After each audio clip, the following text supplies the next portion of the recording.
bless America. Tonight, Sarah Palin officially steps down as Alaska's governor while giving few clues about her future political plans. I'm Russ Mitchell. Also tonight, the stock market rebound. Is it a signal of recovery or too good to last? The problem of America's underinsured. How medical bills can bankrupt families even though they have health insurance. I've got about $80,000 of bills right now, and they're still coming in. And numbers game. A look at the new technology that watches fielders and base runners tracking every move they make. This is the CBS Evening News with Russ Mitchell. And good evening. It is the end of a short era in Alaska today as Governor Sarah Palin steps down amid questions about her political future. The former vice presidential hopeful is still seen by many Republicans as a rising star. And tonight, both supporters and opponents are wondering if she's gone from politics for good. Bill Whitaker has the latest. True to her folksy style, Sarah Palin will hand over the reins of power to Lieutenant Governor Sean Parnell at a picnic in Fairbanks. Alaska's first woman governor stepping down just halfway through her first term. She's been saying goodbye all week. I hope to get to shake as many hands as possible and tell you from the bottom of my heart how much I thank you and love you. But the looming question is, why leave now? No one seems to know. Not her father. I have no idea what her game plan is. Not her colleagues. I have no idea what her future plans are. As for Palin, she's offering no more clarity or closure than when she announced her resignation 3 weeks ago. All I can ask is that you trust me with this decision and know that it is no more politics as usual. It seems nothing is politics as usual with Sarah Palin. She shot from little-known governor to one of the most popular, if polarizing, politicians in the country when John McCain tapped her to be his running mate. Hailed as an asset when she first hit the national stage. The chant is drill, baby, drill. She soon was criticized as a liability. Everybody, I'm going rogue right now. The butt of late-night comics. Available now, we got a bunch of these. And while a majority of Americans, 53%, view Palin negatively, she remains wildly popular in the Republican Party. 70% have a positive opinion of her. Now, with a book deal, book tour in the works, and $1 million in political action committee coffers, she's not stepping off stage, supporters hope, but is setting the stage to run for president in 2012. But is a presidential bid now harder? The kind of quitter stigma that's been attached to her is something that's going to be very damaging in any future campaign that she does decide to take on. Whatever the now ex-governor of Alaska decides to do, you can betcha it won't be politics as usual. Bill Whitaker, CBS News, Los Angeles. For more on Sarah Palin and what may be next for her, we're joined by our senior political correspondent, Jeff Greenfield. Jeff, good evening to you. Howdy. What do you think if, in fact, Sarah Palin does want to run for president in 2012? Does stepping down now actually help her? Well, it's not clear that staying on would have helped all that much because the Alaska Republicans were giving her a very hard time in the legislature. Governors in every state are going to be having to inflict a lot of pain and sacrifice in the coming years. And if she wants to stay visible, it may be just as easy as well as a lot more lucrative to go on the rubber chicken circuit around the country than to stay on as governor of Alaska. The damage, I think, was that it helped to reinforce the notion that she's fundamentally not serious enough to be president. But in terms of fixing that image, she would have had her work cut out for her whether she had stayed on as governor or not, I think, Russ. You look at some of these CBS News poll numbers, 65% of Americans don't think that Sarah Palin would have the ability to be an effective president. Granted, it is early in the game, but what does she need to do to turn those numbers around? Well, first we have to ask whether or not that's what she wants to do. I mean, I don't think I ever saw her happier than when she was on Saturday Night Live last fall. And the idea of making a lot of money for speeches, a big book advance, speaking to audiences that adore you, that take any criticism of you as proof of media bias, this is not a bad way to live. But if we do think that she has national ambitions, she's got to deal with this seriousness issue. America has elected inexperienced candidates. We did it last year. Remember, Obama said the issue is not experience but judgment. But the problem is that, and other numbers in the poll suggest that people don't think she has that judgment. Now, you can see how she fixes that. Heavyweight speeches, conferences with significant thinkers. But to put it politely, the jury is very much out on whether she has either the desire or the ability to do that. And that's where we are. It's also 3 years out, as you point out. Definitely. And as you said, we should not make the assumption, people should not make the assumption that in fact she does want to run for president. There's not a bad life she could carve out for herself if she says the heck with this. Jeff Greenfield, as always, thank you very much. Turning now to the arrest of Harvard professor Henry Louis Gates. President Obama has invited both Gates and the arresting officer, Cambridge Police Sergeant James Crowley, to the White House. On Face the Nation this morning, Bob Schieffer asked presidential advisor David Axelrod, where Mr. Obama stands in that invitation. He did get assurances from both of them that they do want to meet and kind of talk this out. They expressed an interest in coming in coming to the White House, and you know, I think that that will likely happen. Secretary of State Hillary Clinton meets with China's foreign minister this week in Washington, continuing what has been a busy time for the State Department. Kimberly Dozier has more now on the Obama administration's globe-trotting summer. If you think this administration is stuck on the domestic U.S. agenda, Hillary Clinton would beg to differ. The United States is back, and we're ready to lead. She's racked up 100,000 air miles in the first 6 months as Secretary of State, touring the world from Germany to India, despite a brief pause after breaking her elbow in June. Last week, on a visit to Asia, she issued a tough warning to North Korea after its multiple missile launches and nuclear tests this year. They have no friends left. And today, she sent a hawkish message to Iran while still keeping the door open to talks. If you're pursuing nuclear weapons for the purpose of intimidating, of projecting your power, we're not going to let that happen. Clinton lunched with the president on Friday, as she tries to do once a week, to keep the foreign agenda on the Oval Office radar. But her goal of leading a renewed American diplomatic charge overseas is complicated by a lot of help. That includes Middle East envoy George Mitchell, who's in Syria and Israel for talks this week. And there's envoy for Afghanistan and Pakistan, Richard Holbrooke, each man with a direct line to the White House. Then there's the most prominent foreign envoy of all, Vice President Joe Biden. He's taken on Iraq as his special project. The vice president has also been logging nearly as many frequent flyer miles as the secretary. Last week, he visited Georgia, which is still recovering from last year's Russian invasion. And yesterday in the Wall Street Journal, he said of Russia, the world is changing before them, and they're clinging to something in the past that is not sustainable. That left Secretary Clinton to explain that Washington does not intend to try to push Russia around. No, and I don't think that's at all what the vice president meant. Those who know Hillary Clinton well say her new visibility is about laying down the law inside Washington, but not necessarily in a confrontational way. They say she wants to run a foreign policy team, like a CEO runs a company or a candidate runs a campaign. Russ? Kimberly Dozier at the White House. Thank you very much. The eyes of investors will be on Wall Street tomorrow, where the Dow Jones Industrial Average will be opening at just over 9,093. That's the highest it's been all year and a big rebound from its low point in March. Of course, the recent rise is encouraging, but can it last? Karen Brown has been looking into that. The stock market closed Friday with a surge of excitement and worry. The Dow rallied to its best level all year, climbing past the 9,000 mark. Investors are hoping the gains are a signal that the worst of the economic downturn is over.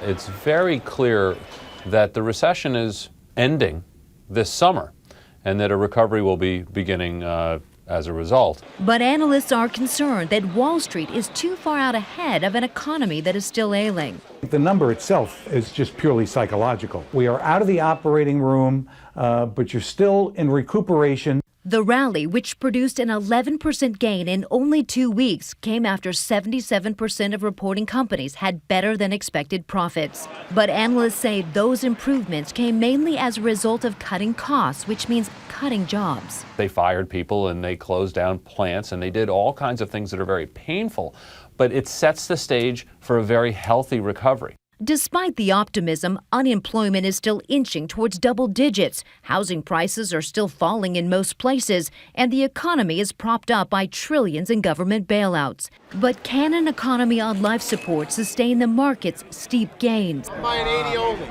The Dow is up 39% since March, the Nasdaq up 55%. And I would not at all be surprised to see a significant correction in the stock market sometime in September or October, maybe up to about half the increase, so down around 15–20%. And the stock market is an early predictor of recovery, so even when it does find its footing, analysts say it will be months, if not years, before the 7 million jobs lost in this recession come back. Karen Brown, CBS News, New York. Coming up on tonight's CBS Evening News, this couple has health insurance, but doctor bills wiped out their savings anyway. A 3-vehicle crash on a highway north of New York City has left at least 8 dead, 4 of them youngsters. Police say the crash was triggered by a minivan that was going the wrong way and crashed head-on into an SUV. A 3rd vehicle was also involved.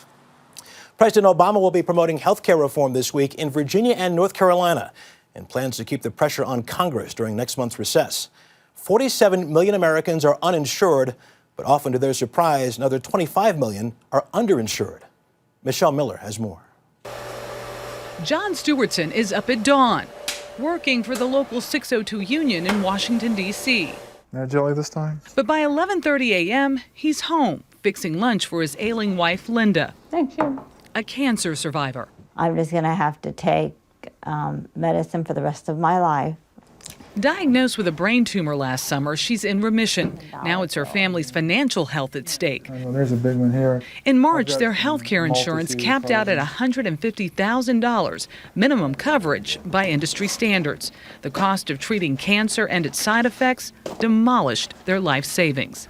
Like she fell out of the cancer tree and hit every branch on the way down. They still owe more than $100,000 in medical bills. We've had to do a lot of balancing act. Dr. Deepa Subramaniam is counseling more and more patients like Linda, forced to decide which treatments are worth the cost. You worry that somehow by choosing a treatment that is less expensive, that we are compromising the quality of the care. We have to fix this. Senator Chris Dodd is leading the effort to push the Affordable Health Choices Act through the Senate. He supports eliminating lifetime and annual caps on all health care plans. But the underinsured are a critical group. These are people who have insurance. In many cases, some 53% don't realize that they're underinsured. So they either have huge co-pays if a problem happens, or the deductibles being so high that they might as well not have insurance. The Stewartsons were only offered one option with their union, which left them uninsured after they reached the cap. I'm calling to check on. John calls his union and the Medicare offices every day, asking for supplemental coverage. He's had no luck so far. Linda knows John has her covered. I mean, he has to cook dinner, clean the house, get up, make me breakfast, help me bathe. She wishes her health care insurance plan was just as dependable. He's a good man. Michelle Miller, CBS News, Alexandria, Virginia. In sports this Sunday, the Tour de France ended in Paris, and Spain's Alberto Contador won for the 2nd time. 7-time winner Lance Armstrong, making a comeback after 4 years, was 3rd. Next up on tonight's CBS Evening News, high school students on track for success thanks to their tough love principle. On Friday, President Obama announced a new $5 billion initiative to improve local schools called Race to the Top. The idea is to encourage more innovation and better teaching. And that's tonight's Sunday Cover, what one New York City high school principal is doing to give his students a big head start. I want this tucked in. I don't want to see this out. Where's your shoes? When the kids changed periods at the Bronx Center for Science and Math, Principal Edward Tom is waiting in the hall. Kevin, where's your tie, huh? He's on the sidewalk to greet them every morning. And when school's over, he's out there again. One, pull up your pants. How would you describe your personal style here at the school? Tough love. I'm not always going to make the decisions that are popular, but it will be the decision that I feel in my heart that would be beneficial to the children. Edward Tom is a hands-on principal working in New York City's South Bronx, an area trying to escape its reputation for street gangs, shootings, and drug dealers. Bronx Science and Math is a magnet school founded 4 years ago with Tom as its first principal. Many of his students come from low-income families and have been told by other schools they'll never succeed. Tom brought in a regime of confidence, good, going to class, punctuality, a dress code, and insisted homework be done on time. Hi, moshimashita. He also introduced the kids to classes which broadened their outlook on the world. In fact, being an educator is a new world for Tom. 12 years ago, he worked as a men's clothes buyer at Saks Fifth Avenue. He quit to go into teaching. I read somewhere where you took a 50% pay cut at the time. What'd your friends think? That I totally lost it. Recently, he got a big payback for his efforts when 84% of the first ever senior class at Bronx Science and Math graduated. By the way, the graduation rate for the rest of the Bronx is 52%. How important has Mr. Tom been to you? Oh, to me, like when I first came in, he saw a different side of me. Like not that street, neighborhood kind of stuff. You handed it out? If I wasn't in the school, tell you the truth, I'd probably be on the street somewhere, man. Probably doing something wrong, probably, I don't know. I believe in their ability to excel. We have the college acceptance rates and letters to prove that. 77% of the graduates will attend colleges and universities, some to top schools like UPenn and Dartmouth. The students have also won $3 million in merit scholarships. The students is what makes a school. And like none of the students, like you don't have to come to school and worry about getting stabbed. You're gonna do good, just trust my judgment. I sure will. Kirsten Lloyd sees herself eventually owning an interior design company. And Mike Muniz, he wants to be a businessman. If Saks calls you tomorrow and says, Ed, come on back, I'm gonna double your salary. I'll say you can find someone else to order those Armani suits. I'm good where I'm at. The Bronx Center for Science and Math has 108 places for the class of 2013. So far, they've received nearly 2,000 applications for those spots. We'll be back. 3 players joined baseball's Hall of Fame today. The late Joe Gordon, Boston Red Sox slugger and 1978 MVP Jim Rice, and the ultimate leadoff hitter, Rickey Henderson, who holds the records for stolen bases and runs scored. Runs, hits, errors, all ways to measure a player's potential and value. But is there a way to compute what separates an average player from a great one? Here's Randall Pinkston. Baseball has always been a game of statistics. 15 homers, 55 RBIs. And stats provide valuable information. And knowing what kind of hitter, what a hitter's tendencies are is all stuff that we all study before games, before series. It's easy to measure how many times a batter strikes out or how fast a pitcher throws. Judging a fielder's performance is much harder to quantify, but that may be changing. The Giants' AT&T Park in San Francisco is the testing ground for a revolutionary data gathering system for Major League Baseball, combining cameras on top of the light grid and computer software designed by physicist Marv White. So as each player moves, the computer senses it?